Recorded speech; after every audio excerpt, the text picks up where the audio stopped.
Big boss Malayalam season 8 ഉണ്ടാവില്ല. Main sponsor പോയില്ലേ, ഇനി ആര് സ്പോൺസർ ചെയ്യും? എന്താണ് ഇതുവരെയായിട്ടും ബിഗ് ബോസ് സീസൺ 8 ആരംഭിക്കാത്തത്? മാർച്ചിൽ തുടങ്ങുമെന്ന് പറഞ്ഞിട്ട് ഇപ്പോൾ ഏപ്രിൽ ആകാറായല്ലോ. സ്പോൺസർ ഇല്ലാതെ എങ്ങനെ ബിഗ് ബോസ് സീസൺ ആരംഭിക്കും?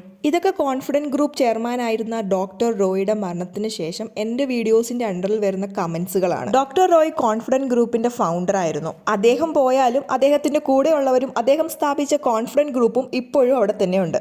അതുകൊണ്ട് തന്നെ കോൺഫിഡൻറ്റ് ഗ്രൂപ്പ് വരുന്ന സീസൺ സ്പോൺസർ ചെയ്യില്ല എന്നൊന്നും നമുക്ക് പറയാൻ പറ്റില്ല. ചിലപ്പോൾ സ്പോൺസർ ചെയ്യാം, അല്ലെങ്കിൽ പുതിയ ഏതെങ്കിലും സ്പോൺസർ വന്നെന്നും ഇരിക്കാം. പ്രതീക്ഷിച്ചതുപോലെ സീസൺ 8 ഏപ്രിൽ തുടങ്ങാനുള്ള സാധ്യത കുറവാണ്. അതിന് കാരണം സ്പോൺസർ അല്ല, യുദ്ധമാണ്. ബിഗ് ബോസിന്റെ ഹൗസിനുള്ളിലേക്ക് കയറി വരുന്നത് 20-25 ആളുകൾ മാത്രമാണെങ്കിൽ അതിന്റെ പിന്നിൽ പ്രവർത്തിപ്പിക്കുന്നത് ഒരു വലിയൊരു ക്രൂ ആണ്. അത് ചിലപ്പോൾ 100 മുതൽ 500 വരെയുള്ള ആളുകൾ ഉണ്ടാവും. നമ്മളിപ്പോൾ നിലവിൽ നേരിട്ടുകൊണ്ടിരിക്കുന്ന LPG ക്രൈസിസ് അവിടെയും ഉണ്ടാവും. അതുകൊണ്ട് തന്നെ യുദ്ധത്തിനൊരു തീരുമാനമുണ്ടാകാതെ ഇത്രയും വലിയൊരു ക്രൂവിനെ വെച്ച് ബിഗ് ബോസ് തുടങ്ങുക എന്നത് നിലവിലെ സ്ഥിതി വെച്ച് പ്രായോഗികമായ ഒരു കാര്യമല്ല. ഈ വലിയ ക്രൂവിനുള്ള ഫുഡ് മാത്രമല്ല, ഇനി വരും ദിവസങ്ങളിൽ എന്തൊക്കെ നമ്മൾ നേരിടേണ്ടി വരുമെന്ന് നമുക്ക് പ്രെഡിക്റ്റ് ചെയ്യാൻ പറ്റുന്ന ഒരു സ്ഥിതിയിലല്ല നമ്മളിപ്പോൾ ഉള്ളത്.